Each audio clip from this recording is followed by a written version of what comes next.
All right, let's dive straight into a pretty significant development, something that if you're prepping for UPSC, you really need to have on your radar. Hmm. We're talking about April 2nd, 2025. The U.S. imposed these reciprocal tariffs, and it really sent a jolt through the global trade system. It really did.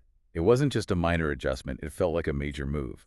And the reaction globally was almost immediate, wasn't it? Absolutely. This action by the U.S. under President Trump, well, it's widely seen as stepping outside the bounds of WTO rules, sort of signals a growing, let's say, disregard for the multilateral norms we've relied on for decades. And their responses varied quite a bit. They really did. Which brings us, I think, to the core puzzle we want to unpack today. Exactly. Amidst all the noise, all the criticism, India's response, well, it's been notably quiet, almost silent. Conspicuously silent, you might say. Yes. And for anyone focusing on international relations, on trade, for their UPSC exams, understanding why India has taken this stance is, well, it's crucial. Definitely. So for this deep dive, we're leaning on analysis from The Hindu. He gives us a really sharp focus on this specific issue. Our goal today, really aiming this at you, or listeners preparing for the exams, is to break down those global reactions, get under the skin of India's silence, analyze the reasons behind it, and think about the implications. For India, yes, but also for the wider global trade order. We want to give you that clear, concise, but also thorough understanding you need. Okay, so let's start with the rest of the world. How did they react? It sounds like there was quite a bit of pushback against these U.S. tariffs. Oh, widespread condemnation is probably the right term. It wasn't just one or two countries. Take Singapore, for instance. Yeah. Prime Minister Lawrence Wong was very direct. What did he say? Call it a complete repudiation of the MFN principle. That's the most favored nation principle, foundational WTO stuff. Means you can't just pick and choose who gets better trade terms. Right, a cornerstone. Exactly. And Brazil was on the same page, describing the tariffs as a clear violation of U.S. obligations. Very strong language. So, strong words, but did it go beyond that? Were there actions? Yes, absolutely. China, which was obviously a key target here, didn't just issue statements. They went straight to the WTO, initiated a formal dispute, Okay.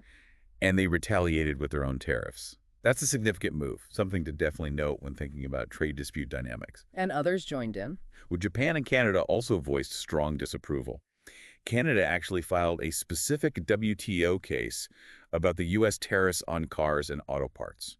So it really does underline this feeling that the basic rules were being challenged. That's exactly it.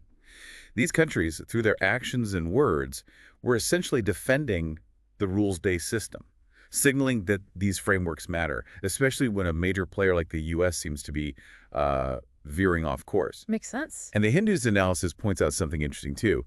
Even countries like Fiji and Italy, who didn't explicitly cry legal violation, still called the tariffs unfair or a mistake. So it wasn't just about legal technicalities. No, it suggests a broader sense that this wasn't right, wasn't fair play. It shows that upholding these norms can align with national interests. It's not just abstract principle.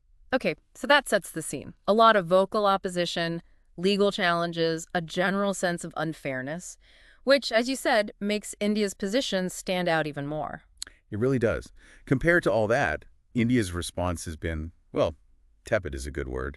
The Hindu calls it ambiguity and diplomatic evasion. No formal condemnation, no legal challenge filed. None that we've seen. A very muted reaction overall. Which feels unexpected, maybe, given India's history in these forums. That's the crucial point, isn't it?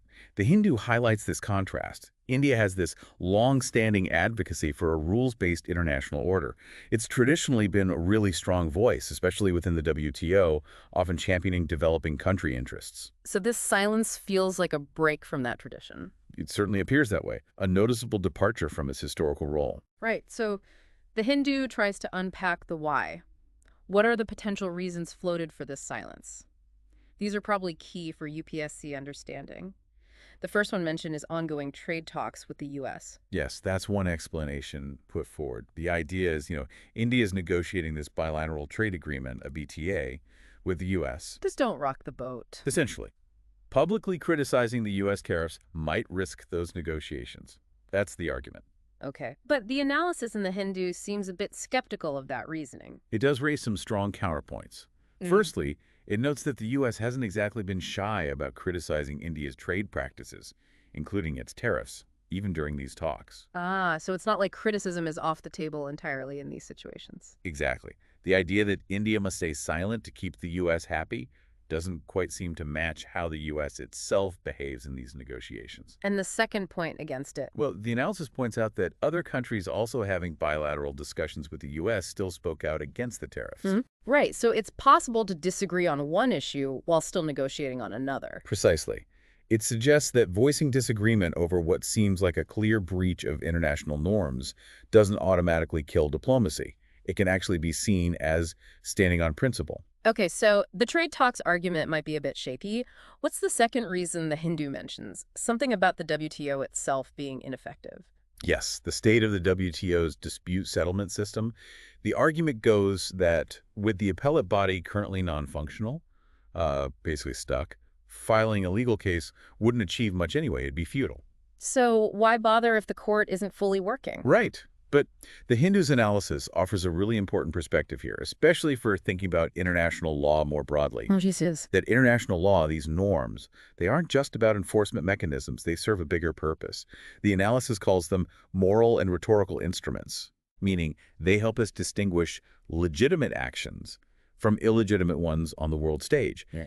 Even if you can't guarantee a specific outcome through the dispute system right now, using that system, filing a case, it's a way of making a statement. A statement of principle, signaling what you believe is right. Exactly. It's about upholding the idea of legitimacy itself. It's not just about winning the case. It's about reinforcing the rules. That's a really crucial distinction for understanding how international relations work. It's not always just about immediate wins or losses. Absolutely. And the analysis uses China and Canada here as examples. They did file cases, despite the WTO's current issues. Why? According to the Hindu, their actions signal a commitment to those principles of legitimacy and order. They're putting down a marker about what's acceptable conduct in global trade, regardless of whether the dispute body can issue a final ruling immediately. Okay, that makes a lot of sense. Which then leads us to think about India's role, its aspirations. Is the silence potentially a missed opportunity for leadership? This is where the Hindu's analysis really digs in, and it's something critical for UPSC aspirants to consider. There's a sense of disappointment highlighted in the analysis. Disappointment because of India's history. Yes, given its historical role as, a voice for the global South and advocate for fairer international systems. And the analysis points to something specific. India wasn't part of a recent statement by over 40 WTO members who came out strongly supporting trade multilateralism. That absence is telling. It is.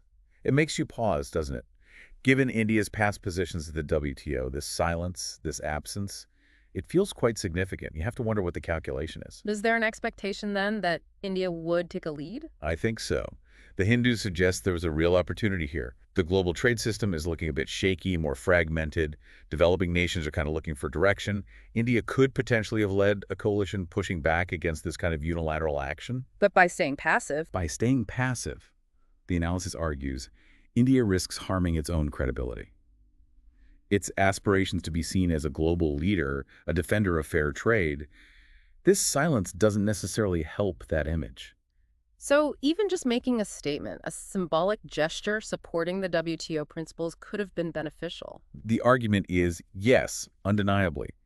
It would bolster India's international standing and, importantly, reaffirm its own strategic interest in having a stable, predictable, rules-based system to trade within. It's about signaling the kind of world order India wants to see. Precisely. What it believes in and is willing to stand up for. Okay, so let's distill this down for our listeners, especially those focusing on their UPSC prep.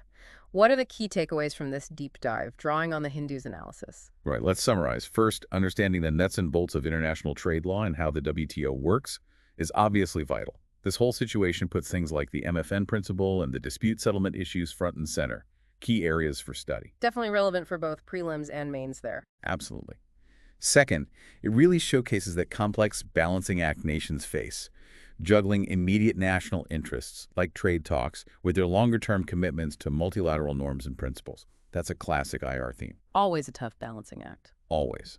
And third, maybe the most critical point for your IR prep, how a country responds to major global challenges like this directly impacts its international standing, its credibility, and its leadership potential.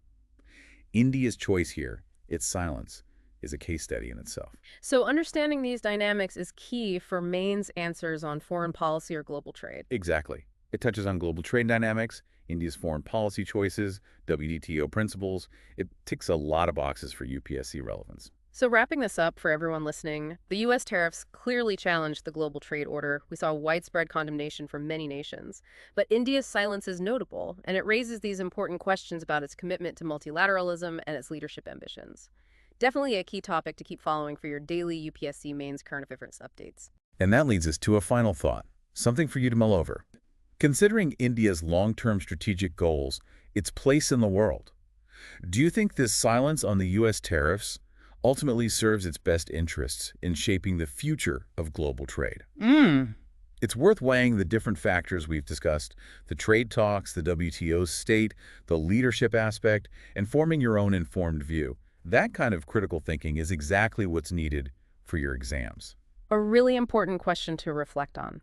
If you found this deep dive helpful for your preparation or just for understanding this complex issue, please do give us a like, subscribe for more, and definitely leave a comment if you have further questions. We'd love to hear your thoughts. And remember, our discussion today was based on analysis from The Hindu. Thanks so much for tuning in. We hope this has given you some valuable insights.